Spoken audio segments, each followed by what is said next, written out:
الله يا له شهر عظيم وكريم كرم الله. لله نحمده ونستعينه ونستغفره ونعوذ بالله من شرور أنفسنا ومن سيئات أعمالنا. من يهده الله فهو المهتدي ومن يضلل فلن تجد له وليا مرشدا. وأشهد أن لا إله إلا الله وحده لا شريك له وأشهد أن محمدا عبده ورسوله. رب اشرح لي صدري ويسر لي أمري واحلل عقدة من لساني يفقه قولي. أما بعد فيا أيها الإخوة الكرام أيتها الأخوات الفضليات السلام عليكم ورحمة الله تعالى وبركاته. Bon, finalement, on m'a demandé de vous parler de la compréhension authentique de l'islam. Bon, c'est un sujet bateau, c'est un sujet vaste, mais ça va me permettre d'avoir un dialogue, Inch'Allah, avec vous. C'est quoi l'islam authentique? Comment comprendre l'islam d'une manière authentique? Pour devenir juif, il y a tout un rituel qui dure d'ailleurs des années. C'est pour ça qu'il n'y a pas beaucoup de monde qui se convertissent au judaïsme. C'est vraiment un cheminement extrêmement compliqué. Pour devenir chrétien, il y a une préparation, puis il y a le baptême. Il y a l'immersion dans l'eau au nom du Père, du Fils et du Saint-Esprit avec un culte et un rituel assez particulier pour devenir chrétien. Pour devenir musulman, il suffit de déclarer le programme de l'islam. Il suffit de décliner le projet de l'islam. Et c'est quoi le projet de l'islam? C'est quoi le programme de l'islam? La ilaha illallah Muhammadur Rasulullah. Tu déclares ça, tu deviens musulman. Il n'y a pas plus simple que ça. Mais il n'y a pas plus simple, mais c'est quelque chose qui est extrêmement grave, puisque c'est ça qui va t'amener soit au paradis éternellement, soit en enfer éternellement. Donc cette parole n'est pas si anodine, n'est pas si simple. La chose que beaucoup de gens ne connaissent pas, les juifs ne connaissent pas, les chrétiens ne connaissent pas, les bouddhistes, les non-croyants, c'est que le musulman porte en lui-même un trésor, une richesse, une fortune, une puissance, une force que même nous-mêmes, vous-même, vous ne le savez pas. Tu prends n'importe qui dans la salle, tu lui dis, est-ce que tu es capable de soulever ça? Bien sûr. Mais si tu lui demandes de soulever le baffle là, il va penser qu'il est incapable. Parce que ça pèse 100 kilos. Il va dire, non, je ne peux pas. Essaye. Il va dire, non, je ne peux pas. Mais si jamais il essaye, il va pouvoir le soulever. Seulement, la peur de ne pas pouvoir l'empêche de reconnaître la puissance qu'il a en lui-même. Les musulmans portent en eux-mêmes une puissance atomique. Pourquoi? Justement parce qu'ils déclarent ce projet La ilaha illallah. Vous savez ce que ça veut dire La ilaha illallah? La Terre, c'est une petite planète perdue dans le dernier quart de la galaxie, dans un petit système, le système solaire qui est un des plus petits systèmes solaires de toute la galaxie. Et notre galaxie, elle compte plus de 100 000 soleils. Et avec chaque soleil, avec chaque étoile, il y a des planètes. Mais notre galaxie qui compte 100 milliards, je dis 100 combien? Non, 100 milliards de... Elle est dans un ensemble qui compte ce qu'on appelle l'univers visible, ce qu'on peut voir, nous, avec les télescopes. 100 milliards de galaxies. Il y a des galaxies qui sont tellement lointaines que depuis la création, elles sont en train de nous envoyer de la lumière, ces rayonnements, et la vitesse de la lumière, elle est de 300 000 km à la seconde. Mais jusqu'à maintenant, cette lumière n'est pas encore arrivée à la Terre, tellement ces galaxies sont lointaines. C'est-à-dire, cet univers, Un univers immense. On ne peut même pas l'imaginer. Et la Terre, dans cet univers, elle est rien. C'est un grain de poussière, même pas un grain de poussière. C'est quelque chose de mathématiquement négligeable. Et l'homme sur Terre, c'est quoi? C'est encore plus négligeable. Seulement Allah subhanahu wa ta'ala, il a dit « وَلَقَدْ كَرَّمْنَا بَنِي آدَمَ » Nous avons anobli, nous avons élevé. Qui? Vous, les humains. Il a même demandé aux anges, et vous devez savoir que je vous ai parlé des 100 milliards de galaxies qui contiennent 100 milliards de soleils, vous devez savoir que la création la plus nombreuse, les créatures les plus nombreuses, ce sont les anges. Et malgré ça, Allah subhanahu wa ta'ala, il a ordonné aux anges. Quand je vous parle de l'univers immense, tout cet univers-là fait partie du premier ciel, Sama ad-Dunya. وَلَقَدْ زَيَّنَّا السَّمَاءَ الدُّنْيَا بِمَصَابِيحَ. Alors cet univers que même la NASA n'arrive pas à trouver son fond, ce n'est que le premier ciel. Imaginez le premier ciel comme une sphère. Et autour du premier ciel, il y a le deuxième, qui est plus grand. Et autour, il y a le troisième, il y a le quatrième, il y a le cinquième, il y a 7 cieux. Et les 7 cieux ne sont qu'une maille dans le marchepied du trône de Allah subhanahu wa ta'ala. وَسِعَ كُرْسِيُّهُ السَّمَاوَاتِ وَالْأَرْضِ. عَرْشُ الرَّحْمَنِ عَزَّ وَجَلَّ, il contient les 7 cieux. Et nous, l'univers qu'on n'arrive même pas à concevoir, ce n'est que le premier ciel. Et malgré ça, tous les anges qui remplissent les 7 cieux, on leur a donné l'ordre de se prosterner à qui? À vous. Donc, la ilaha illallah, c'est-à-dire que cette quantité négligeable, cette créature qu'on ne peut même pas concevoir dans l'univers, Allah subhanahu wa ta'ala l'a élevé au stade où il a demandé à ses anges de se prosterner pour cette créature. Et quand tu dis la ilaha illallah, tu dis moi, je suis en communication directe, en contact direct avec Allah subhanahu wa ta'ala. Et à ce moment-là, tu ne vas plus voir ta petitesse, tu ne vas plus voir que tu es une quantité négligeable, mais tu vas voir que tu es le destin de Dieu sur terre. Tu es la décision de Dieu sur terre. Tu es le projet de Dieu sur terre. Allah subhanahu wa ta'ala, il n'a pas créé l'univers comme ça. Il l'a créé pour une mission. Il l'a créé pour un objectif. Et toi, tu fais partie de cet objectif. Non seulement tu fais partie, mais c'est toi qui es le chargé de mission. C'est toi qui dois appliquer, qui dois pratiquer le projet de Dieu. Donc, quand tu dis la ilaha illallah, tu court-circuites, tu négliges tout l'univers, toutes les galaxies, tous les cieux pour être en contact direct avec le Créateur, avec Allah subhanahu wa ta'ala. Et là, les gens ne le savent pas. Quand je dis la ilaha illallah, c'est-à-dire je suis avec Dieu. Dieu est avec moi. Et si Dieu est avec moi, est-ce qu'il y a une seule puissance qui peut me vaincre? Si Dieu est avec moi, est-ce que la maladie peut me tuer? Si Dieu est avec moi, est-ce que la pauvreté peut m'attrister? Si Dieu est avec moi, est-ce que les flics ou les renseignements généraux ou l'armée ou les ennemis peuvent me faire quoi que ce soit? Ils ne peuvent absolument. Si Dieu vous apporte son soutien, son secours, personne ne peut vous vaincre. Mais pour que Dieu soit avec toi, il faut que tu sois avec Dieu. Et pour être avec Dieu, tu déclares la ilaha illallah. Mais ça, c'est quelque chose qui est dans le cœur. Il faudrait que ton cœur soit comme une parabole, tout le temps dirigé vers le ciel. Quelle que soit la calamité, quelle que soit la tristesse, quel que soit le problème, quelle que soit la contrainte qui t'afflige, pas de problème. Cool. La ilaha illallah. Inna ma'i rabbi sayahdin.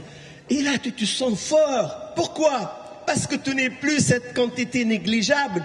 Tu n'es pas un homme. Tu n'es pas une créature. Tu es Dieu. Tu es le destin de Dieu. Tu es le bras de Dieu. Et ce n'est pas moi qui le dis. La yazalu abdi yataqarrabu ilayya bin nawafil hatta uhibba. Mon serviteur ne cesse de se rapprocher de moi en faisant toutes les choses facultatives, surérogatoires, jusqu'à ce que l'aime. C'est Allah subhanahu wa ta'ala qui parle. Fa'ida ahbabtuhu. Et si jamais je commence à aimer mon serviteur, kuntu aynahu allati yanzuru biha. Je deviens sa vue. Et est-ce que l'œil de Dieu regarde la perversion? Est-ce que l'œil de Dieu regarde la mocheté? Est-ce que l'œil de Dieu regarde la corruption? Non. Donc à ce moment-là, même quand tu vois, tu as un filtre divin sur les yeux, tu ne vois les choses que d'une manière divine. Quand tu vois un homme malade, tu dis Subhanallah, Alhamdulillah alladhi afani mimma ibtala. Quand tu vois un homme en bonne santé, tu dis Alhamdulillah, il m'a donné à moi aussi la santé. Quand tu vois un homme mécréant, tu dis Alhamdulillah, je suis croyant. Quand tu vois un homme croyant, tu dis Alhamdulillah, Dieu me l'a envoyé pour qu'il me serve de guide. Tu es tout le temps avec le regard de Dieu. Et je deviens son ouïe. Tu vas écouter, tu vas entendre avec l'oreille de Dieu. Et est-ce que l'oreille de Dieu écoute la diffamation? Est-ce que l'oreille de Dieu écoute la médisance? Est-ce que l'oreille de Dieu écoute ou entend la vulgarité et la grossièreté? Non. Tu peux entendre la vulgarité et la grossièreté. Seulement, tu as un filtre divin qui va traduire, transformer tout ça en quelque chose de positif. Je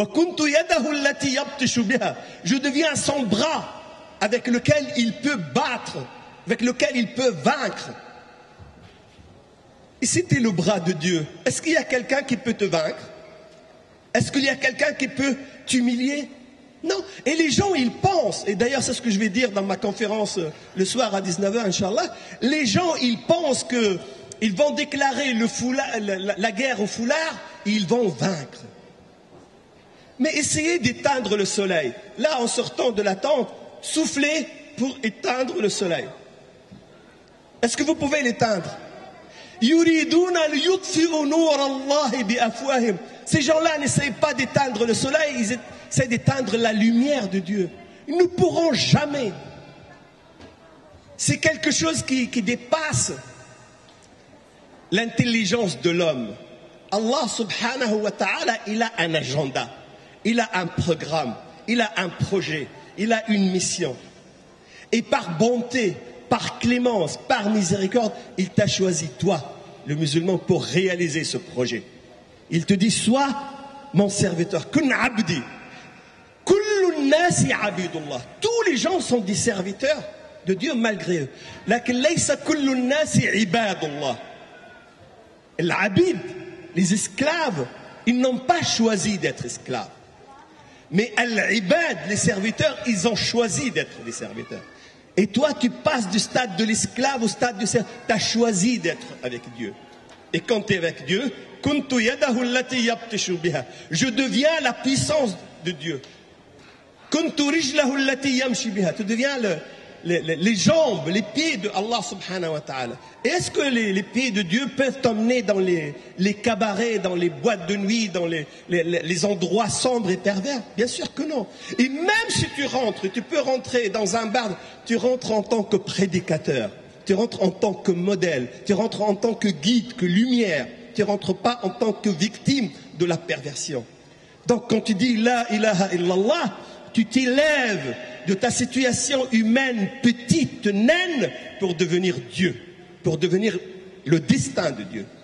Et ça, le musulman, c'est quelque chose dans notre ADN, c'est quelque chose que nous avons.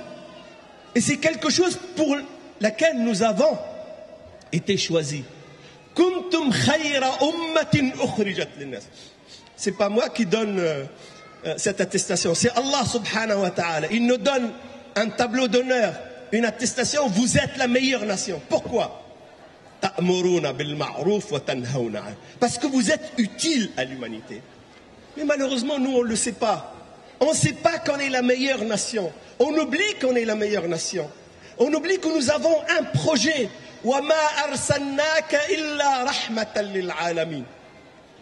je vous déclare dans cette tente que vous, les musulmans, vous êtes la miséricorde, pas pour les musulmans, pas pour les humains, même pas pour les animaux seulement ou pour les plantes. Allah subhanahu wa ta'ala, il a dit al-alamin. Et l'alamin, c'est-à-dire tous les univers.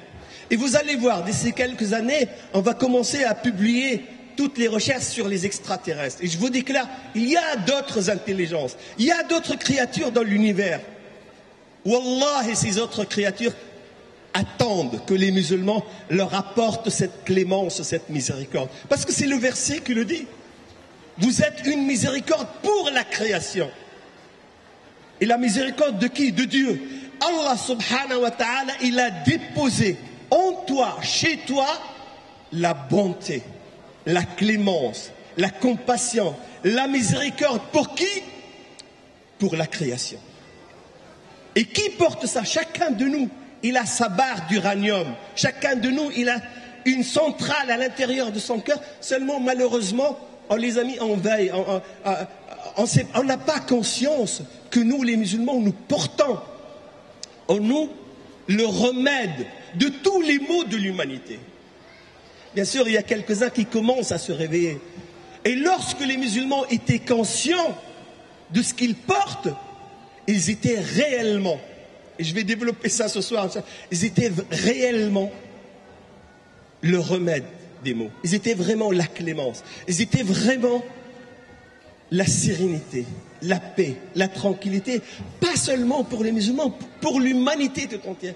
Est-ce que vous savez que dans l'histoire de la chrétienté, la majorité des chrétiens d'Orient, ils ont choisi délibérément de rester sous l'empire musulman pour fuir justement les massacres, l'injustice, la torture des catholiques. Ils n'ont pas voulu les suivre dans les croisades, revenir au nom. Ils ont dit non, nous sommes mieux avec les musulmans.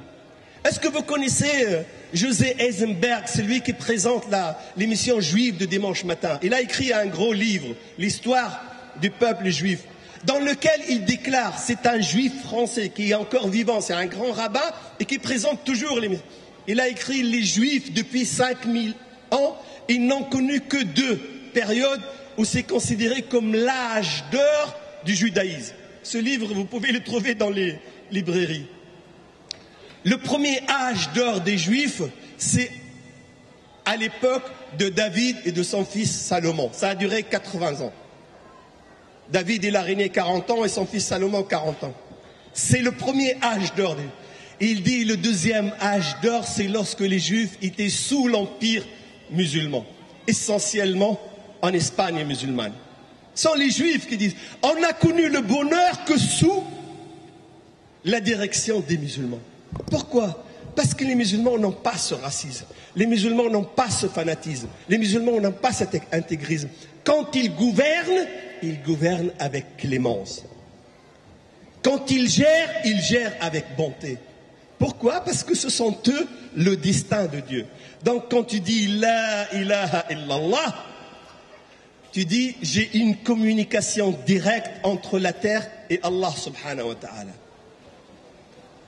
Allah subhanahu wa ta'ala, il a demandé aux Juifs de ne pas l'implorer, de ne pas l'invoquer. Les Juifs n'ont pas le droit de demander à Dieu directement. Il faut qu'ils passent par leur rabbin, par leur prêtre. Les chrétiens aussi n'ont pas de communication directe avec le ciel. Ils passent par les curés, par les prêtres, par les évêques. Seulement quand l'islam est venu, Allah subhanahu wa ta'ala il a dit vous, ud'ouni astajib lakum. Il n'y a plus de standard, il n'y a plus de secrétaire, il n'y a plus d'intermédiaire. Tu n'as pas besoin de demander l'autorisation d'un prêtre pour parler à Dieu. Pour parler à Dieu, tu composes le numéro directement. C'est quoi le numéro? Ya Rab. Taqul Ya Rab, Allah subhanahu wa ta'ala dit Abdi. Demande, qu'est-ce que tu veux? Et si jamais tu dis Ya Arhamar Rahimin, Ya Arhamar Rahimin, Ya Arhamar Rahimin, Allah subhanahu wa ta'ala non seulement il te répond, mais il dépêche à la terre une patrouille d'anges. Ils disent voilà, ton dossier devient prioritaire. Il y a urgence. Tout ce que tu demandes sera agréé. Tu n'as pas besoin d'un imam, tu n'as pas besoin d'un shir, tu n'as besoin de rien, tu as besoin de ton cœur dirigé vers Allah subhanahu wa ta'ala. Et qu'est-ce que tu demandes à Dieu? Demande-lui ce que tu veux.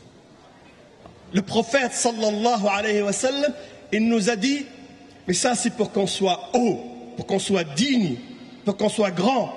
إِذَا سَأَلْتُمُ اللَّهَ فَاسْأَلُوهُ الْفِرْدَوْسَ الْأَعْلَى. Si vous voulez demander quelque chose à Dieu, demandez-lui le Firdaus. Et le Firdaus, c'est le summum du paradis. Mais il a dit, si jamais tu veux aller voir monsieur le préfet, ou monsieur le recteur, ou monsieur le président, et en partant, ton lacet s'est cassé. Le lacet de ta chaussure s'est cassé. Et t'as pas de solution, tu sais pas quoi faire. C'est honteux de venir avec un lacet déchiré. Elle dit, bah tu fais une invocation. Ya Rabbi aslahli khasfan ali. Oh mon Dieu, répare mon lacet. Et il ne faut pas que tu dises, mais comment il va faire Dieu? Non, non, non. Il faut que tu le fasses tout en sachant qu'il y aura une solution. Parce que tu ne demandes pas à un maire, tu ne demandes pas à un préfet, tu ne demandes pas à un professeur, tu demandes à Allah subhanahu wa ta'ala. Donc quand tu dis Ya Rab, tu composes le numéro du ciel, tu demandes ce que tu veux. Et tu demandes avec la langue que tu veux. Tu peux parler en patois, tu peux parler en français, tu peux parler en berbère, tu peux parler en arabe, tu peux parler... Même Allah subhanahu wa ta'ala, il comprend même le langage des signes. Parce que c'est le cœur en réalité. Il sonde le cœur, il ne sonde pas la langue. Demande-lui ce que tu veux. Et si jamais, là je vous dis, voilà, nous avons la lampe d'Aladin. C'est lui qui la caresse, il va y avoir un génie qui va sortir, il va te dire, fais 3 vœux. Vous allez voir comment il va y avoir la foule. Tout le monde va se...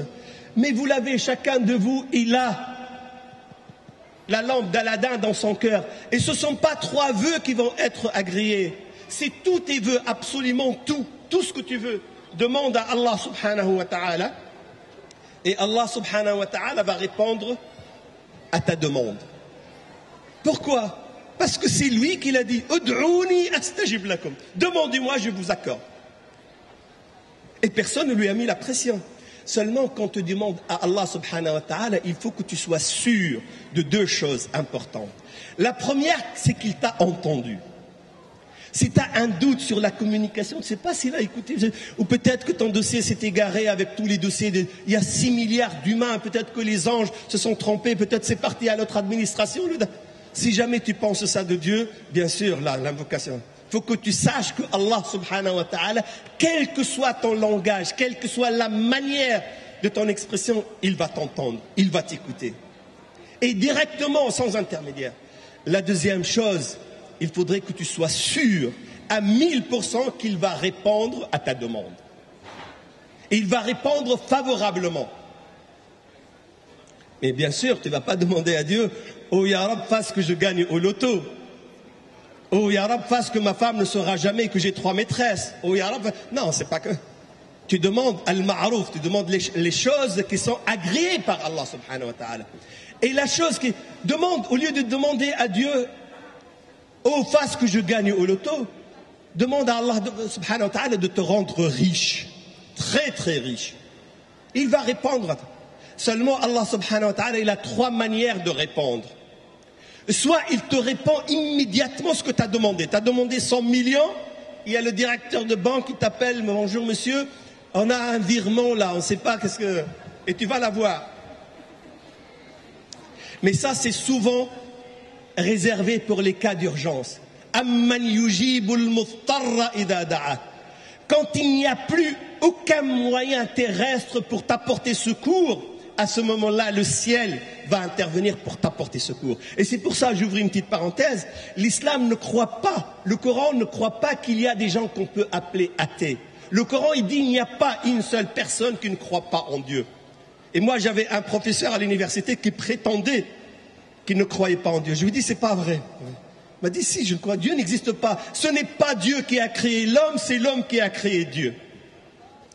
Seulement, le Coran, il nous a dit, il y a un test pour voir s'il y a vraiment des gens qui sont athées. Prenez le chef, le leader, le plus grand des athées, celui qui ne croit en rien. Mettez-le dans une barque et mettez-le en plein océan. Et que la tempête se lève. Ah oui, là, le GPS est tombé en panne. Le moteur a été noyé. La radio ne marche plus. Il va essayer tous les moyens terrestres. Mais lorsqu'il n'a aucun moyen, là, par son être, parce que c'est programmé, il est formaté comme ça, il est formaté pour... Oh mon Dieu, si tu existes, fais quelque chose. Et mon professeur qui était à l'université de Valenciennes, 4 mois après cette discussion, on était en train de manger, et c'était un vendredi, on était en train de manger du poisson, puis il y a une arête qui lui est rentrée là. Et là, il allait s'étrangler, il allait mourir. Puis il m'a dit, Ben Mansour, si tu as des relations diplomatiques, fais quelque chose là. Là j'accepte, là, fais quelque chose. Et effectivement, on l'a amené aux urgences, il lui a enlevé juste l'arête et je lui ai dit, voilà, j'ai intervenu pour toi. Alors imagine, le papa, le jour où son fils allait venir pour lui annoncer, j'ai bien passé mon bac, ce sont les gendarmes qui l'appellent, on a une très mauvaise nouvelle à vous annoncer. Imaginez, Allah subhanahu wa ta'ala, il décide, est-ce que les 100 millions sont mieux ou le fils est mieux? Et là, il va sauver ton fils. Les 100 millions, il va les remplacer. Bien sûr, toi, tu vois ton fils en train de traverser, tu vois qu'il avait le casque, il n'a pas vu le bus, seulement à la dernière seconde, il regarde, il te voit en train de... Et là, il voit le bus. Tu penses que c'est ton intelligence, tu penses que c'est son agilité. Non, c'est Allah subhanahu wa ta'ala qui a remplacé ton invocation pour sauver ton fils. Normalement, quand tu as fait ton analyse médicale, quand tu as fait ta prise de sang, le médecin devrait trouver que tu as un cancer, tu as une leucémie. Il a trouvé un nombre de globules blancs incroyable. Il allait t'annoncer ça. Tu n'as que 35 ans, tu n'as que 26 ans, tu n'as que 40 ans, ou même tu as 50 ans, tu as toute une famille. Alors imagine, tu vas vers le médecin et il te dit, je t'annonce une mauvaise nouvelle. Seulement, tu avais déjà fait une invocation à Allah subhanahu wa ta'ala. Et Allah subhanahu wa ta'ala, il a décidé de répondre à ton invocation, pas comme tu le veux toi, mais comme il le veut lui, parce que c'est mieux pour toi. Et là, quand tu arrives devant le médecin, il regarde, tout est bien. Bonne nouvelle. Masha'Allah, c'est une prise de sang parfaite. Tout est bien. Toi, tu penses que parce que tu fais du sport, tu penses parce que tu manges de la cuisine marocaine, tu penses parce que... Hein, mais en réalité, c'est Allah subhanahu wa ta'ala qui a accepté ton invocation. Donc c'est la deuxième manière de l'acceptation, c'est que Allah subhanahu wa ta'ala, quand tu l'invoques, si jamais il ne répond pas immédiatement comme tu l'as voulu, c'est qu'il a éloigné de toi une calamité, une catastrophe, un mal, une maladie, quelque chose qui allait t'atteindre.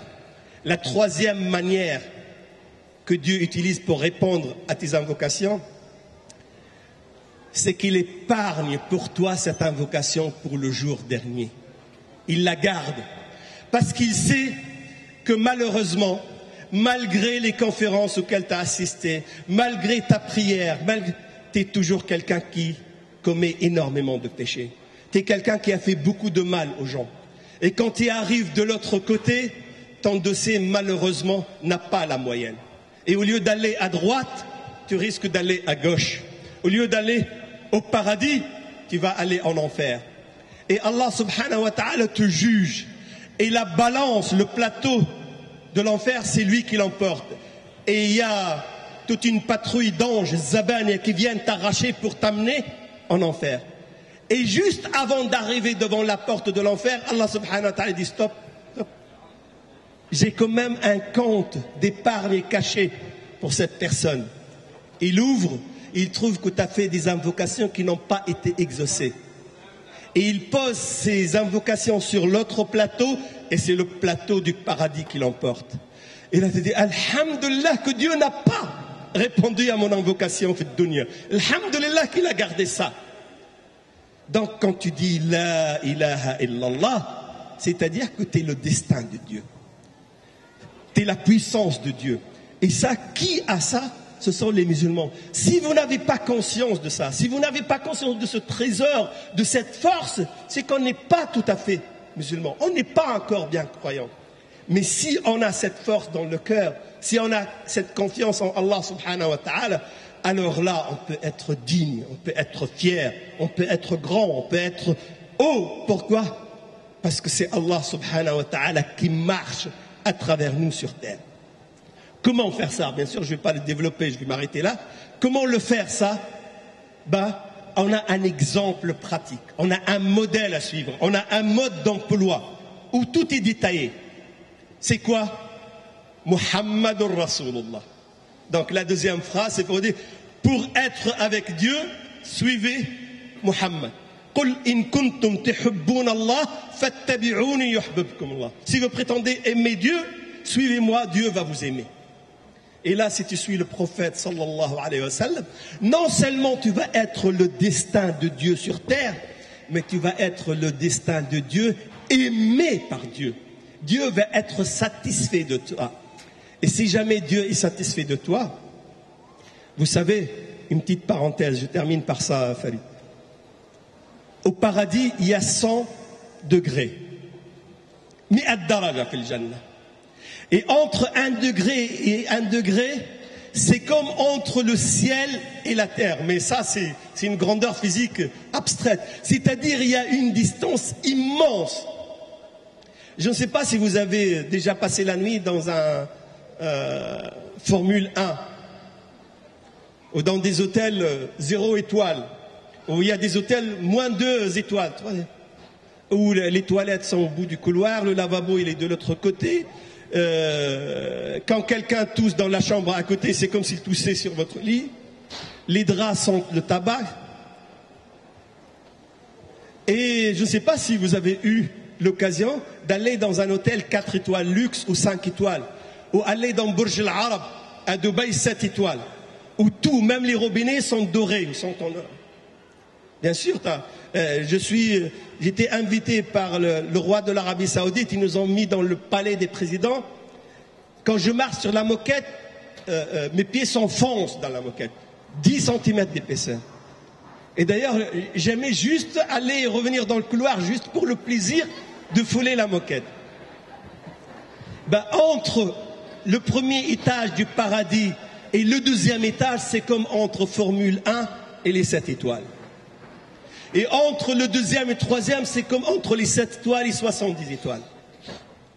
Et il y a tout dans le paradis. Tout ce que tu imagines, tout ce que tu veux, tu l'as. Ce n'est pas, tu manges pas parce que tu as faim, tu bois pas parce que tu as soif. Tu manges pour le plaisir. Tu bois pour le plaisir. Tu dors pour le plaisir. D'ailleurs, il n'y a même pas de jour de nuit. Quand la nuit arrive, il n'y a pas de nuit, mais il y a les rideaux qui tombent et la lumière devient tamisée. Tu sais que c'est la nuit. C'est le bonheur absolu. Malgré ça, il y a un endroit au paradis au-dessus de l'Firdaus qui s'appelle Illiyin. Dans cet endroit, il n'y a ni houri, ni fruits, ni boissons, il n'y a ni paysage, il n'y a absolument rien de tous les biens qu'il y a dans le paradis. Il y a quoi alors? Pourquoi cet endroit, il est au-dessus de l'Firdaus? Cet endroit, il s'appelle Illiyin. Il y a une seule chose qui est beaucoup plus importante que toute la satisfaction des gens du paradis par leurs biens matériels. Il y a Ridwanullahi Azza wa Jal. Il y a la satisfaction de Dieu. Quand tu es dans Illiyin, Dieu est satisfait de toi. Donc tu plonges, tu nages dans le bonheur de Dieu. Tu n'as plus besoin ni de femmes, ni de boissons, ni de fruits, tu n'as besoin de rien.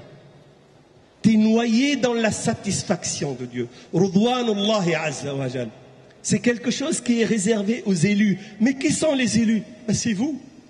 C'est pas Dieu qui choisit les élus, c'est toi qui choisis. Est-ce que tu veux être un élu de Allah subhanahu wa ta'ala? Donc si jamais tu dis la ilaha illallah, t'es le projet de Dieu. Mais si tu dis la ilaha illallah en suivant Muhammad Rasulullah, tu deviens le projet de Dieu aimé par Dieu. Et Dieu devient satisfait de toi. Et s'il est satisfait de toi, tu risques d'aller faire Illiyin. Et quand tu es fait Illiyin, tous les gens qui habitent les 100 degrés du paradis vont t'envier, vont te jalouser parce que toi, tu es en train d'être noyé dans la lumière de Allah subhanahu wa ta'ala. Quand tu lèves la tête, qu'est-ce que tu vois? Le toit de la tente là-bas, c'est quoi? Ton toit, c'est le trône de Allah subhanahu wa ta'ala. Saqfuka huwa arshur rahmani azza wa jal. C'est ça, comprendre l'islam authentique. C'est très simple. La ilaha illallah, Muhammad Rasul. On va le faire, répéter ensemble. أقول قولي هذا وأستغفر الله لي ولكم والسلام عليكم ورحمة الله وبركاته. الله الله الله الله ما لنا مولى سوى